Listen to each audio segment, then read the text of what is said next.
got to change the tape, but my personal feelings on it are that if you like the crop circles and you embrace all angles of it, then this will be a positive thing for you. I'm going to just lift it out. Let's do that.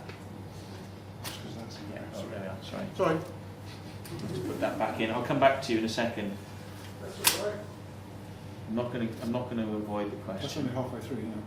No, it isn't. That's fine. It's empty. Was it? Yeah.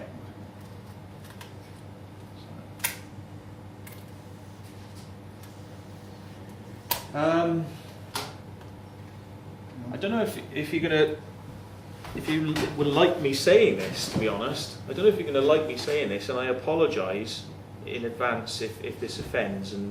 But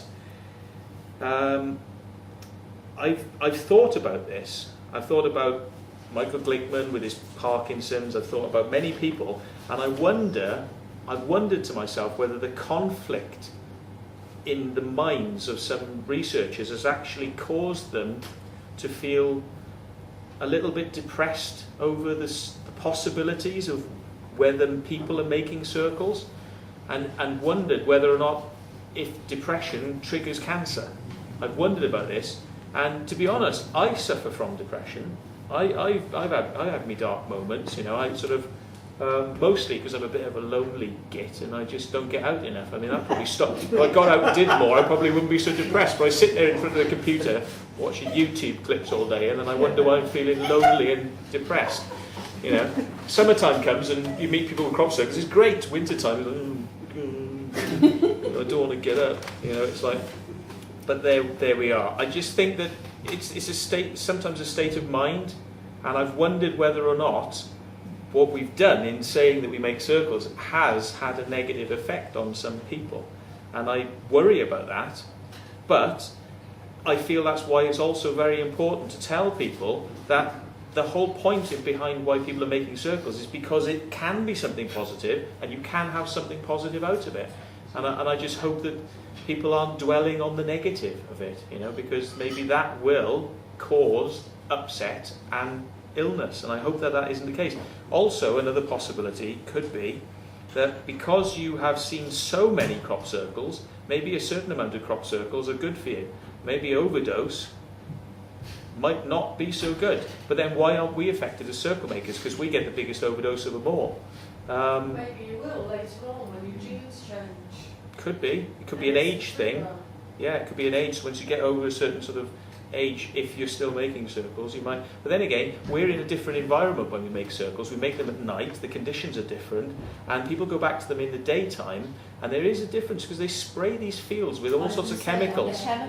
You know, and I've heard of people who say, well, I go walking through the fields perfectly fine, but we took my dog out just after they'd sprayed, and all the hair's fallen off my dog and things like this, you know, and the dog is nearly dead, and, you know, we've had to pay big vet bills. I've heard these stories, and the thing is, in the daytime, when it's sunny and everything's evaporating upwards, the condensation from the night, which will go down to the ground and form droplets, in the daytime is released and then moves upwards and gets into your body. So crop circle researchers might actually, we don't go back into formations in the day. I mean, and to be honest, I do get extreme reactions, hay fever. I've got photos of me with black eyes, you know, from making formations. I'm going to have to really speed up here because I'm spending the whole time on crop circles. But I'm just wondering whether or not chemicals might have something to do with it. That's what Fiona Johnson claims, because she claimed that she took her 2 young children into a crop circle just after she let the cat out of the bag, for you guys, so to speak. And she claimed she was holding the babies in her arms, and she reckons it was the chemicals that poisoned 2 little children that became very, very poorly enough to go into crop circle. Well, it's certainly worth looking into. I don't think anybody's actually done any studies to say whether or not it's safe to be in these fields. Because, you know, we're not really meant to be there. They spray them with chemicals, and people talk all the time about local children getting affected by the spraying, and it all moves across schools and things like that, and it's not good. It's not good. But the crop circles themselves, I think, are good. It's just maybe the chemicals in them. The people that spray the fields, Matthew, they're in their airtight cab, so to speak, and they have to carry a car. If they collapse, all right, the car can tell them the chemicals they've been using. Ah. All right? It's dangerous stuff. I mean, you know, handling some of these things. If you handle some of the materials without gloves on, it'll soak into the skin. And fertilizers, organophosphate fertilizers, are the same types of things that they say are resultant for Gulf War syndrome. You know, so if you're handling them in these materials or breathing them in, it might not be a good idea, and it could lead to nerve degeneration and all sorts of other problems. So there's that to be borne in mind, but it isn't something that really gets looked at, I don't think, a lot. But Matthew, very, very quickly, and just lighten things up a little bit, I think we've all just made a very good case for even more government regulation and legislation. I think we ought to have organic crop circles. yeah. See what happens. I wonder if my hay fever will get worse. One thing, Matthew, I Sure. have challenged you and other crop circle people to make the crop circle replica of what we had in 1987, I think it was. Mm. It said Warston, anti-clockwise 60-foot across circle. Yeah, When from you the centre fly- out.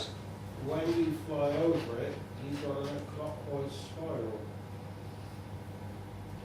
And I challenged you people to make one. To be honest, I haven't actually looked at the possibility of how to do it, and unless I was to look a little bit closer at it and see some photos, because again, to replicate, it is kind of hard when challenged to replicate something, because if we create something, even if it's got mistakes in it, people will accept it for what it is. But somebody who was not there making it, another team would try and come along and replicate that, and they don't really know where to start. It's like the basket weave formation. I can talk about this one as being one of mine because it was brought up when I was arrested in 2000. The basket weave was a nice formation, but you know, people said, "Oh, how the hell do you do that?" And it's like it's a very simple technique, but other teams didn't understand it. Crop circle researchers didn't understand it, but it's incredibly easy. So all you have to do is try and work out how that was done, and it's probably to do with the board width. I would imagine the board width is creating ridges that from one angle are probably lighting one way and from another angle lighting another way. And it might be how hard they were pressing down, the techniques they were using, whether they were double flattening. Sometimes you double flatten a circle because it starts to spring back up straight after you flattened it, and you know it's going to look messy, so you go back around a second time to just press it down double tight, you know, so that it's flattened to the floor. It could be techniques. It could be a technique that if applied in the right way would do it, but I would have to look into it. I'm not against the idea, but again, it's will somebody fund a farmer to do it? So we can actually say to people at the end of it, this was an experiment, or do we do it illegally and just tell you on the quiet? And then the point is, we can't tell anybody, well, we've managed to replicate it, so it's we wouldn't be able to share that. Those are the Also, things. artistically, the 80s something, you don't particularly, I mean, there's a lot of people like figurative work, but artistically, if you have the ability to originate work, so why would you want to create a copy? We have done it, You've done. yeah. To see if that one particular circle could be done. There's also other ones out there which I challenged them to tell me where it was, and I've shown that nobody ever came up with that one. We're interested in it. It does require that people are serious about it. They're prepared to put up a bit of money, and we do it in secret.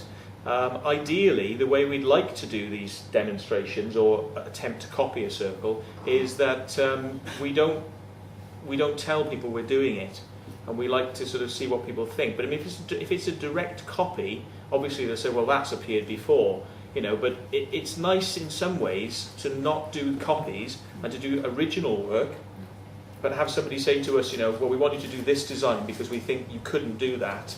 But it's a new design, so that nobody's expecting it, so they're not going to say, oh, that's just a duplication, that's somebody doing one from the past, we don't believe it. But to do it under real conditions, and do it at night, finish it before the light comes up, nobody sees anyone working on it, and then they all say, wow, that couldn't be done by people. And then you go, you know. Matthew, that particular farmer, when we went to ask permission to go in, and I said, you've got a circle in the field, he said, oh, which field is it in this year?